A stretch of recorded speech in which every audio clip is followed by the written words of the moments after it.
What's going on, everybody? So today is What is Stress? It's lesson 6.1. It is in unit 2. So learning outcomes, this is what we expect you to know, or I expect you to know. Define stress, differentiate or tell the difference between eustress and distress. Explain the difference between acute, chronic, major, and minor stressors. Recognize common stressors among teens. Evaluate how perception influences levels of stress, and describe how the body responds to stress. Okay, so what is stress? First thing, book definition: body's physical and psychological or mental reactions to situations people perceive as threats. Okay, so a stress is it's like I said, we perceive it as a threat. Oftentimes we perceive it as something negative or bad. And as we read through here, you see that there is kind of two sides to that, all right? So things that they say might cause some stress. Public speaking. Public speaking is like the biggest, okay? People are so terrified to talk in front of other people because they're afraid people make fun of them, messing up, whatever. Public speaking is like one of the greatest things that freaks people out and causes stress. And no matter what you do, there's probably going to be some form of talking in front of other people. And if you learn to talk in front of other people, you're going to feel better on the daily basis, etc. Okay? So it is one of those things that's just great to conquer, especially if you go to college. You'll probably have Speech 101. It's usually a requirement, whatever. Okay? So another one it talks about on here, giving the oral report, which was a speech. Physical interactions sometimes can happen, or physical reactions like trembling and sweaty palms, upset stomach, when you're having that stress. Those are some of the symptoms of having stress. It talks about how it's unavoidable. It is, but like it says right there, you can manage stress, and that's what we're going to talk about here in a second. Actually, that's a whole nother lesson. Managing stress, I believe, is 6.3 will be managing stress. Sources of stress. So, stressors. A stressor is something that causes stress, factors that lead to stress. A stressor could be a big test coming up. A stressor could be a car with a dead battery. A stressor could be a bully at school. Okay, those are things that cause stress. Relationships, that's a stressor. School, environment, those are all broad examples. So you can kind of read through these on yourself. Definitely read. You need to read these chapters or these lessons. Read through these and kind of read what it breaks those down as. But as a whole, relationship, school, environment, those are stressors. It'll tell you some more specific stuff there. Major and minor stuff, okay? So major life event stressors. Moving to a new school. It's pretty major. You're leaving your friends. It's like moving. Sometimes it feels like moving a state away. You know, if your best friends are at one school and you're switching schools, that's a major stressor. Okay, that's a big thing to get accustomed to. Losing a loved one, another big thing. You don't get to have that person in your life anymore. Physically, okay, it's something to adjust to. Divorce of a parent or guardian. Obviously, that's huge. Doesn't necessarily have to be a bad thing. But it certainly, when you're used to that from your current life, it's going to be a big adjustment. Big adjustment, and it could lead to a lot of stress, like moving your stuff. You know, moving things out of your house. Where am I going to put what? You know, who's going to take me to school? How am I going to get to school? Who's going to do what? Maybe one parent's leaving the state. Who knows? Okay, new sibling. That's a lot of work. You know, you're going to be expected to have some responsibility there. An illness or a health condition. Obviously, if you were to, Saquon Barkley, we'll use him as an example. It is September of 2020, and he just tore his ACL last week, okay? This past NFL weekend, he tore his ACL.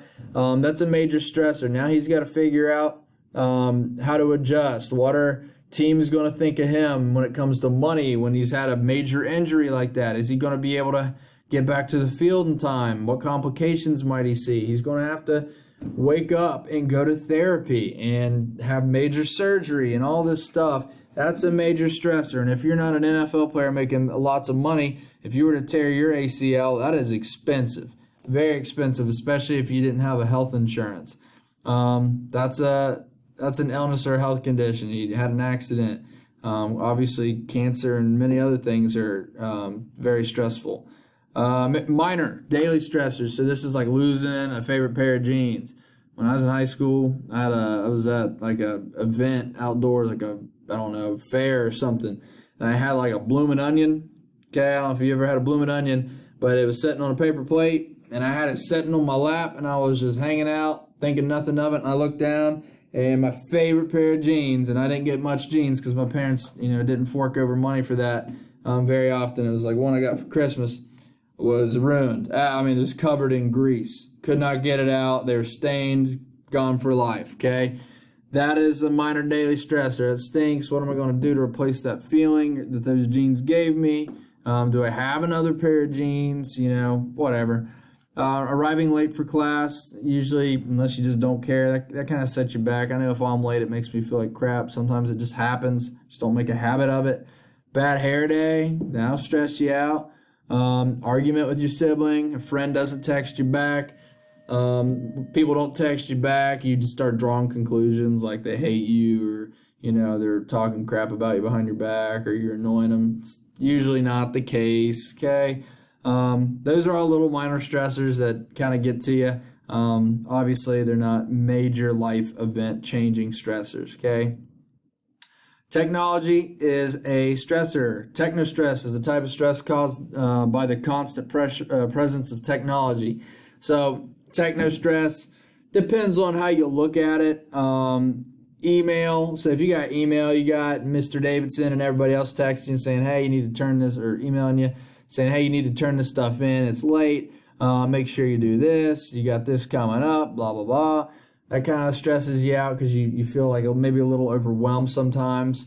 And that's not going to stop when you graduate and you got a boss and whatnot, or even if you work your own company, you own your own company, you're going to have customers and whatnot hitting you up, wanting this, wanting that, and you're constantly just like, oh my gosh, give me a break. Taking the stress, and also social media. Feeling like you have to stay up. Like if you're one of those people that really wants to keep up with everybody and all the fads and what have you, that'll stress you out. Man, I didn't post a picture today, or I didn't do this today, or I posted a picture and man, it only got 30 likes and I thought I would get like 60. Whatever. The little stuff that shouldn't stress you out, but depending on your personality, it does. No harm in that. Just something not to, maybe work on, not care about so much. That's technostress. Inner conflict. It's kind of like the pressure that you put on yourself. Okay. A lot of times you'll beat yourself up over not being able to make decisions or not knowing what to do. Sometimes you don't know where to get started. Sometimes you feel like you should have done something differently. That's inner conflict. Did I do the right thing there?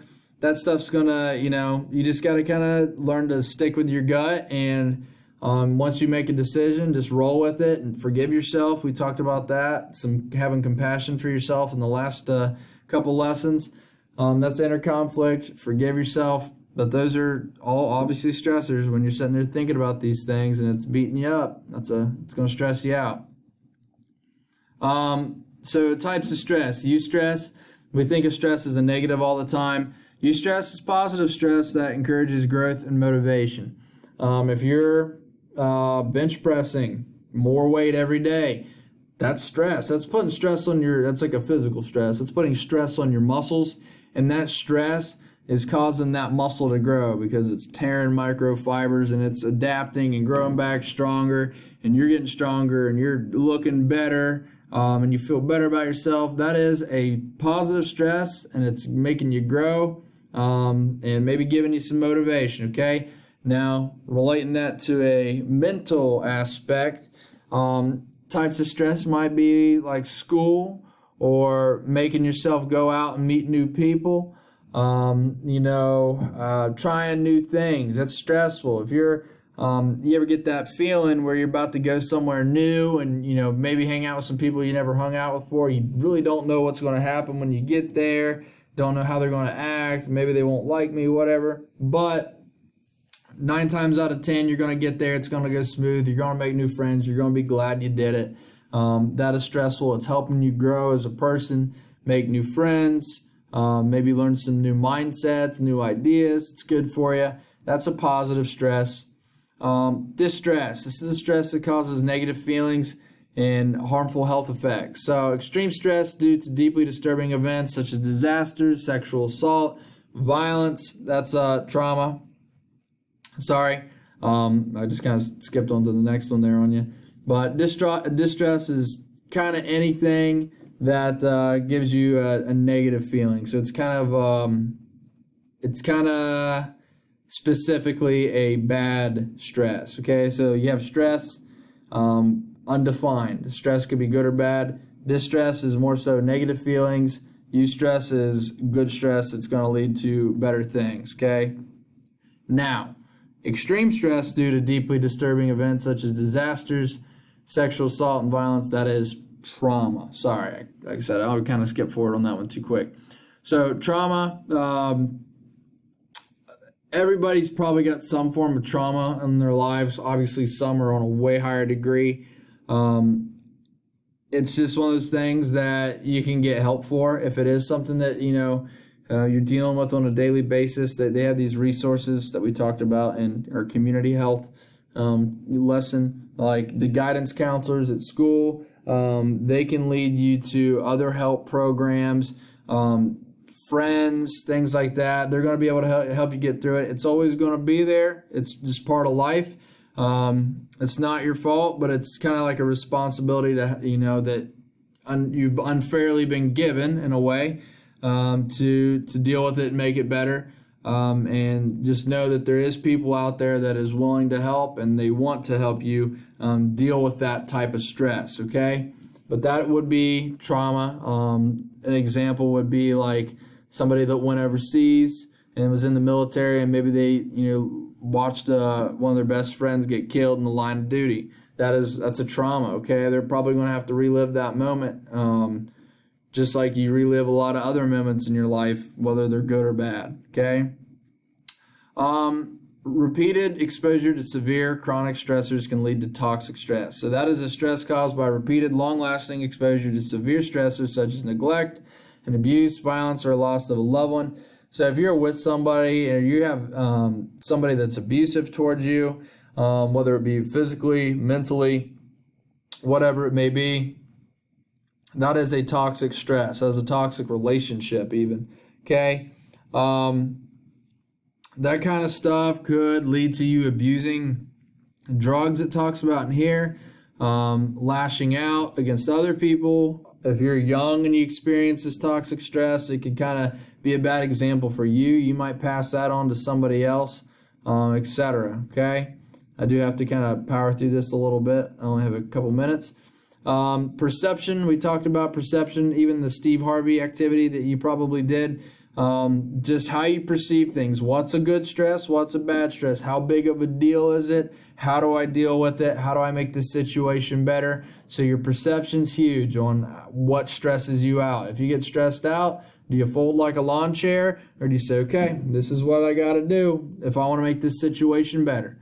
Okay?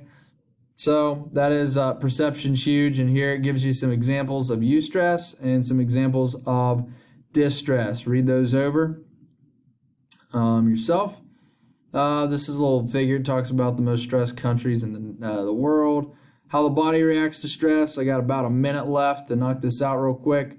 Fight or flight response. This is like if you see a lion in front of you, or you jump a fence. Let's say you jump a fence trying to cut across the field. You didn't realize that guy got a new bull, and there is a bull face to face with you 50 yards away in the field, and you start freaking out. Your body thinks, I'm either going to fight this bull or I'm going to take off sprinting and get out of here, okay? Here's all the symptoms that actually happens to your body. It's going to list these stages here that I'd like for you to read yourself. And that fight or flight response can also kick in non-life threatening situations, like when you're doing public speaking or giving, an oral presentation. Okay, that stuff happens, and then you start getting sweaty, you start, freezing instead of being able to sprint and run away. That's it. Read over yourself. Let me know if you have any questions.